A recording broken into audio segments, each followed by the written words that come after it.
Hello, everybody. Thank you. Thank you. Thank you. This is a podcast by my dad and my uncle, and they're still unbelievably talking about music. Quite unbelievable. So I hope you enjoy it as much as we all did. It looks like they're going to start in about 14 seconds.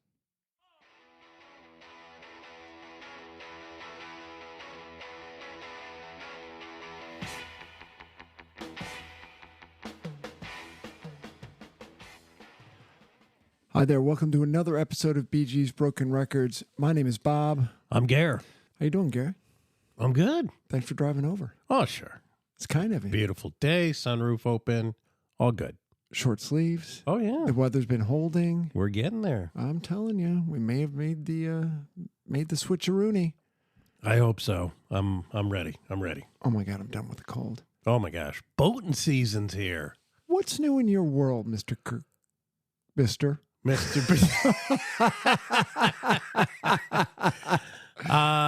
Nothing crazy. We've got a graduation coming up with someone. Yeah. I don't know. Everything's good. It's graduation time. It is graduation time. It's wedding time. No weddings, but You getting married? no, Okay. no. Everything's good, man. How about you? I don't think your girlfriend would be happy if you got married. No. Yeah. So Black Crows Yes. coming. Going. 420. I have no idea what that is. 420. That's weed for cops. 420. I was not in that group in high school. Even though I do have tickets to see Britt Floyd, which should be good. Yeah. Yeah. Are you on your phone? Yes. What are you doing? I'm just giving you the full definition of 420 is cannabis culture slang for marijuana and hashish consumption, especially smoking around the time 4:20 p.m. Okay. Oh, I guess it didn't have anything to do with cops. All right. It's just slang, man. Okay, didn't know. Dude, 420. So a couple little things. Yes. Do you have a passing gear? Oh, I do. Now, go ahead. Find your information. Are we playing the song? No, or- I'm not. I'm not playing that crap. Okay. Sorry. That's okay. The lead singer of a band. Right. And, here it is. Being a kind of a closet 80s metal guy, I did happen to notice that CJ Snare from the band Firehouse died in 64. And they never give a cause. He was 64? Yeah, 64. Jeez. They never give the cause of death anymore. Rare, they'll be like, "Oh, we're not giving the cause of death." It's like, okay, He had too many martinis? correct. And then the song, their hit song, we just played it. Oh, "Don't Treat Me Bad." Vintage. Terrible Vintage. music, but I like it. Now the problem is, it's like that old joke, with TiVo. Like, I saw some TV show where a guy said, "Yeah, a friend of mine stayed at my house, and he looked up Brokeback Mountain. Next thing I know, TiVo, all it wants to do is send me thing about guys with guys, right?" Oh, So, which I thought was pretty funny. So this thing, could you imagine if you typed in FIREHOSE and get Fire Hose instead of Firehouse? oh, The Sub Pop band? boy, that could go down a rabbit hole. That could. Here's what I read today. You ready for this, Gare? Sure. I sent this to you earlier. And this is a quote from, I get a daily listing from, a daily email from a thing called The Morning Brew. Okay. Move over, town from Footloose, because Chechnya is going even harder. Last week, the Russian Republic banned music that's too fast or too slow, decreeing that all the music should fit into a tempo ranging from 80 to 116 beats per minute, So scary. Man. reported by Russian media. That's slow enough for most Western pop and dance music to be outlawed by conservative Muslim Republic, which is giving artists until June to rewrite their music or stop performing it. For reference, that means Bobby McFerrin's "Don't Worry, Be Happy" is too slow at 69 beats per minute. Lady Gaga's "Bad Romance" is too fast at 119. But Radiohead's "Creep" is just right at 92 beats per minute. That's serious. Scary. Scary as Just hell. scary. I can say guarantee so Nicki- much more, but I will not. I guarantee Nicki Minaj isn't being played over there. The lyrics on that, her stuff are just staggering. Right. Okay, Gary, I got to show you something. Check this out. Sure. I'm going to show you a 45. All right. Okay? It's interesting because it was pressed like a saw blade. Oh, look at that. Okay, so it looks like a little blade you put on a circular saw. But here's what's even more interesting. On one side, Oh, the Ramones. It's got the remote. Okay. Judy is a Punk. And on the other side is Human Being by New York Dolls. New York Dolls. One side is 33 RPM. The other one is 45 RPM. Was there a collaboration ever with the Dolls and the No, remote? I just think it's the way this thing was pressed, which I found kind of interesting. Same record company, so they were able to put it on one. Oh, I think this is probably illegal. Oh, okay. Yeah, I mean, look at the looking. label, musical tragedy. Yeah. With a guy holding a gun pointing at somebody. But look, that's pretty sweet. I think that's man. fake. Now, for Yeah, that's cool. auction items, Yes. here's the only thing I want off of these 2 pages. So these are the things that just sold. I'm going to let you get the Freddie Mercury cardigan. Oh, nice. Okay. I'm going to go with the John Lennon hip flask, 22,500 pounds, gifted by Stu Sutcliffe on Lennon's 20th birthday, which was re-gifted by How Grateful Am I Lennon to an art college friend, Jeff Mohammed. Inscription translates, for Kaiser John on his birthday, by Stu. So he re-gifted it to somebody. Nice. Now, Freddie Mercury's cardigan sold for 25,000 pounds. He wore it during the Day at the Races tour, covered in stains. It appears to have been his off-duty slouch around cardi. Oh, I'm good. No, You yeah. don't want to. Yeah, no, I'm No? good. Okay. First thing I was going to say, did they clean that thing? But I'm good. I don't think Sotheby's has a dry cleaning service. Yeah, no, yep, fine. Do you Good. have a song for me? Oh, I do. So I've been listening to this for a little bit. It's just a nice little pick-me-up pop tune by the band Camp, CAAMP, formed in 2013 down in Ohio. This is off their 2019 album Bye Bye, and the tune is Peach Fuzz. You cannot not tap your foot to this one. I was in the corner, drinking from the punch. That's good stuff. Yeah, you were in the kitchen, I like his voice. cutting up a rug. No need to complicate it. I had fallen in love. Okay, I good dig stuff. it. Sounds a little like that band that we did last week, the Fruit Bats. Yes, Little it does. bit. Yeah, oh yeah. I saw a warm-up band the other day. Did I tell you about this band? Mm-mm. I don't even know what they were called. They were warming up for Paul Weller, Oh yeah. and they knew 4 notes. Oh, 4 notes. There were no breaks. did it work? No. one drummer, No. one guitar player, and one guy with some type of electronic gizmo. Yeah? All right. They played 6 songs. They were all really bad. The commonality with the songs, he would hit a button and he would get a sonar sound. Boop, boop. He did that on 4 of the 6 songs. How old were these guys? I Were they don't- young? they were young. Yeah. Oh, all right. But Weller likes them because he played guitar on one of their songs. So, Boys still trying to find their legs in the music world a little bit. oh, dude, I don't know. My song this week, Pete Yorn, and who's the actress who was the Black Widow? Starts with an S. Black Widow or Black Swan? I'm gonna have to edit this out. I want to say Sigourney Weaver, but it's not Sigourney Weaver. It's Black Widow. What movie? Scarlett Johansson. Pete Yorn and Scarlett Johansson. I don't know much about them. I think you know more about Pete Yorn than I do. Oh, my Pammy loves Pete Yorn. I've seen him twice.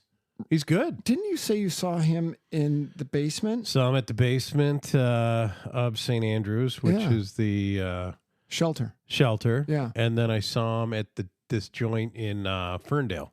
Okay. Little place. Good. 350,000 monthly listeners. Here's a song that they did together. It's called Relator. Hold on. Every day, and I see you on the TV at night. You can see that life's for us to talk about. I like it. I dig it. I like this. You can leave whenever you want out. Whoa, Oh, it's fun. you don't relate to me, no girl.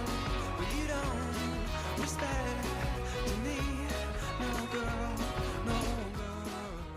Oh, I like that. I dig it. I Yeah, dig it. that's good. That's my song of the week. Nice. Pete Yorn, Scarlett Johansson. I think she was down at the DAC one time, which people in Norway is a classic old club in downtown Detroit. And they have a little cafe down on the first floor. Oh, right. And I swear she was standing there. I stared at her a couple times. She kind of looked at me, and I'm thinking, do I say it? Big fan. Big fan. No, just, hey, Right. you in town, doing a movie. I think they were doing something in town. There was some filming going on. I know it had to be her. Oh, well, say la vie. Gotcha. Last week, we were talking about the Eagles, and we were talking about how much GD money they've made and how much money they've made over the last 15 years just by going out and touring, Right. and how sweet and cuddly Don Henley is. Teddy bear. So then and we talked about this probably 20 episodes ago about musicians who are selling their catalogs. Mm-hmm. And I get it, but I just wonder about it, This was a good research project because I agree with you, and I've got some great points why a lot of these artists are doing it. Number one, easier for the estate. Two, For sure. tax purposes. For sure. But the biggest thing is when they leave all this money to their kids, the kids don't, if the musician dies, they don't have to go fight with a record company. Oh, for sure. They've already got the money. Well, look at Prince's estate Oh, and Michael Jackson's estate and Jimi Hendrix's estate. yep. Hendrix, he's still going 10 million downloads a month. I get that. Michael Jackson, he's always going to be there. I think he's one of the top 10 deceased Oh, I don't idol, I don't doubt it. whatever Yeah. images that's used. Him and James Dean and Marilyn Monroe and all that stuff. So I don't think Michael Jackson's ever going to go. But I get the whole tax thing because you earn the money. You pay taxes on it when you get it. You invest it, it grows. You pay taxes on that. And then when you Yeah. die, you pay taxes on that. And that we're not going down that rabbit hole. But just getting back to what, Kiss says they're selling their catalog for $300 million. Correct. $300 million. So they just stopped touring. They're going to do the avatars or the holographic show. So that's going to keep generating money. Pop House Entertainment is who, Pop House. which is the same one who did ABBA. And now and you tell me this, because obviously ABBA, I've heard Kiss talk about it for the whole hologram thing. Have you heard any other bands talking about it? I haven't really. Well, Kiss has jumped on it big time. when we were walking into our seats for the ABBA thing, I made a comment to the security guy, and he said that Barry Gibb was just there. So I could completely see the Bee Gees doing it, Completely. and I would go Oh, 100%. in a heartbeat. Sure. But somebody else, and I don't know if I read it somewhere or I saw it somewhere, they said that's just the way it's going to start going. These guys will be in their prime, and Kiss will be 1978. There'll be the Love Gun album. Playing the hits. Well, they're not even playing the hits. They're just getting money off of it Yeah, but because they're not doing anything. I'm saying the hologram shows, they're going to be playing the hits. They're gonna, For sure. That's what I'm talking. I mean, they're not going to play Psycho Circus. that stuff was. you're saying that was a crap. bad album? The only good band after they took their the only good the only good album I think was one called Revenge. They had Bruce Kulick on guitar, supposedly. Okay, Right. Exactly. After Dynasty, I was done. So reference back to last week and listen to the thing about Don Henley. Gary was saying that he's worth $250 million. So you've got Gene, $400 million, Paul, 200. I don't know why there's such a difference in that one. Yeah, that's interesting. Peter Criss, original drummer, 5 million. 5 million? Well, he wrote Beth, and he co-wrote Nothing to Lose, I think. I don't think he wrote much. He's been blowing his money. I mean, he's Oh, for sure. Ace Frehley, Paul Daniel Frehley, says he's worth $1 million. But he's put out 6 albums in the last 3 or 4 years. okay. They don't sound bad. He did 2 albums of covers. People love Ace. And I think they love him because He's like Joe Walsh. Oh, dude, that's good. I don't like Kiss, but I like Ace Frehley. But I think they like Ace because he kind of throws the finger at Gene. Totally. And he just kind of, and he just doesn't give a shit. He doesn't. And When he came to town, he played the Token Lounge. So people who don't live in town here, the Token Lounge probably has a stage and I haven't been there. it's about the size of this room we're sitting in. It's probably got a stage that's 18 inches off the floor. Right. Right? You have to sit at long, straight tables. My guess is it's just a dive. It's like Club Soda in Kalamazoo back in the day. I'd Picnic tables on the inside. if it was I'm a karate man. I bleed on the inside. If the Token Lounge wasn't 45 or 50 minutes away, yeah. I would have gone to see him that one time. Well- we talk a big game. Well, it's that Van Halen tribute band that was down in Wyandotte, and I'm like, oh, I can't. I mean, you couldn't drink. Are you talking Panama or Jump? Oh, which it was tribute Jump. band? It was Jump. All right. Which we will go see. Good to know. So yeah, Pop House Entertainment bought Kiss's catalog for $300 million. They're a Swedish company, Gare. Go back to that episode. Doesn't surprise me. The Swedes are kicking our ass in music, Yep. and now they've got Kiss. Mm-hmm. So what they sold was their catalog, their intellectual property, and their brand name. Wow. Okay. And I'm sure It's time. that the Kiss casket was a deal clincher for Pop House Entertainment. Don't When you they think? used to go into his office and that was sitting there, the Kiss casket, that's some funny stuff. So, I don't know if anybody out there's looked at any of this stuff, but there's a ton of these bands. And to Gary's point, they're getting their estates and their affairs in order. But how about this, though? You've got Kiss, $300 million. Bob Dylan, $300 million. Bruce Springsteen, $550 million. Yep. Katy Perry, $225 million. Unbelievable. I mean, bravo to her. Oh, for sure. These guys have been around for 50 years. Right. And she's been doing it for 20. They said Dylan was doing getting between 300 and 400 million on that, but that's irrelevant. Katy Perry was she a TV show?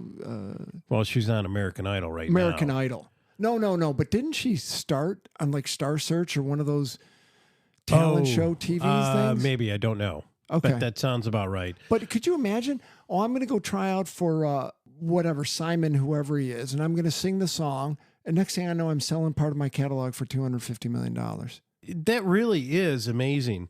And going through my list, I just jotted down a quick top 12 list. The players in this who are buying the music, obviously we've got the Sony. Pop House only popped up once. But what popped up the most?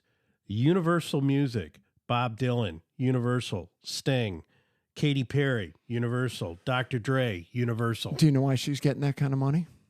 I'll tell you right now. I just Please. looked it up. Bob Dylan, Spotify, 10 million plays a month. Katy Perry, 57 million per month.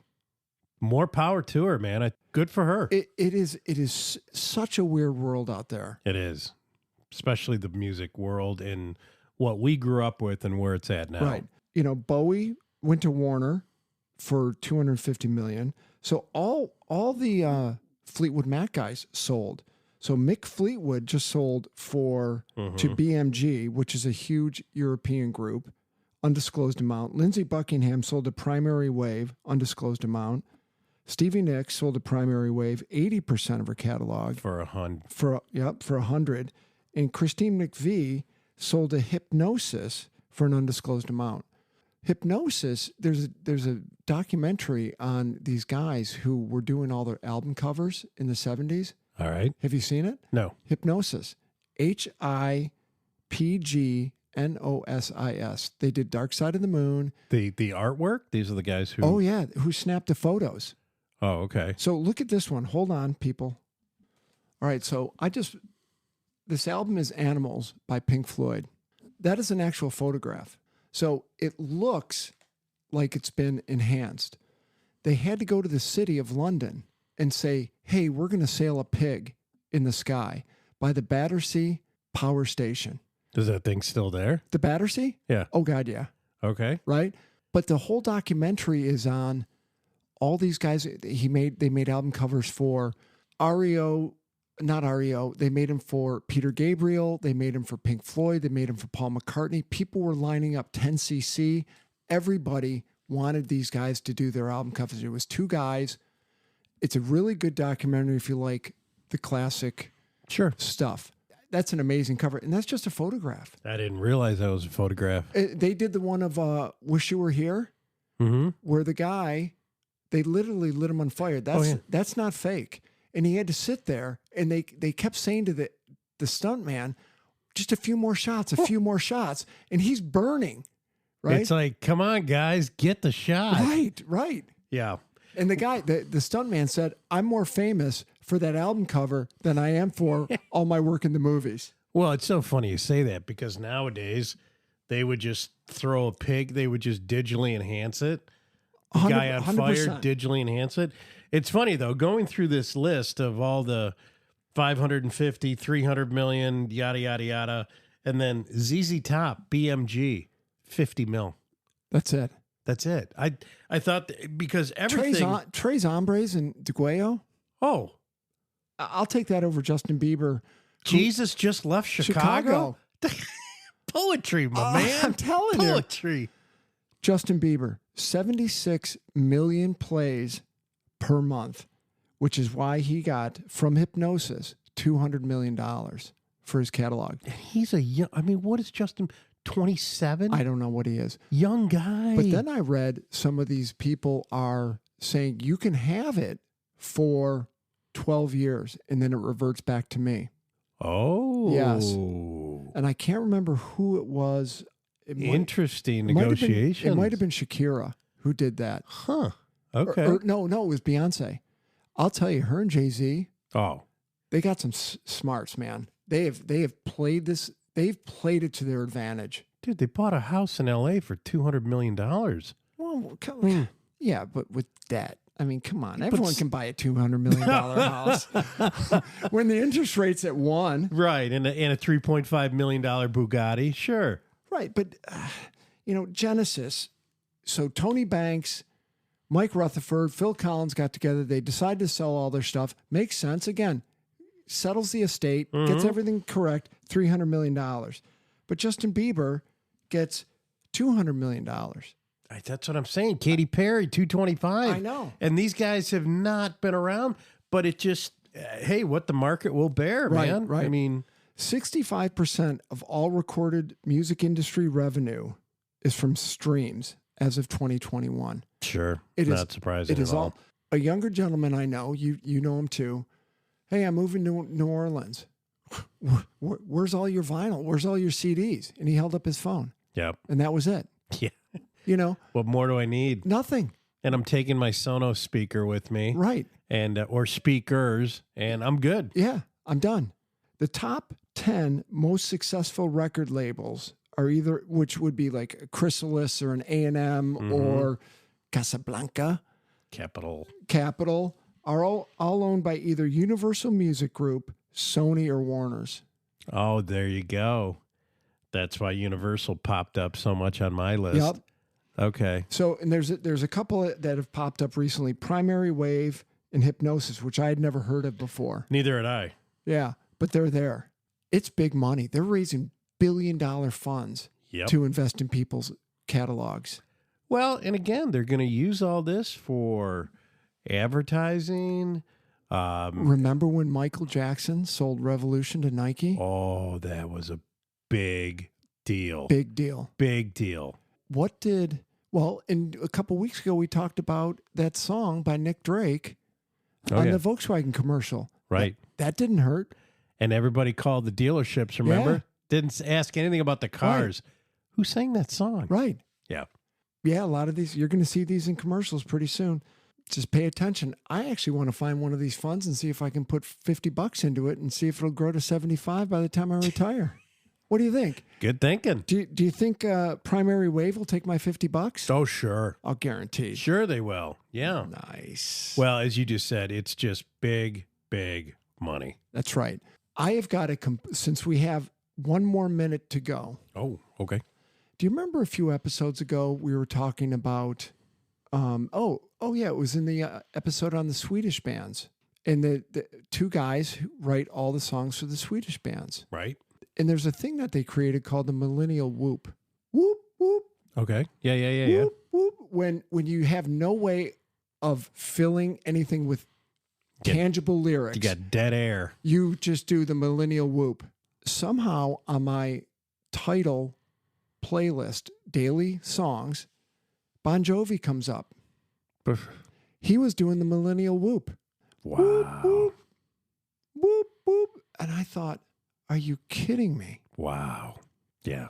On that note, Bummer. on that note, I'm going to go get in the Court of the Crimson King and melt my eardrums. There you go. All right. Are we good? I'm good. You good? All right. See ya. We'll see you in a week, people. Take care.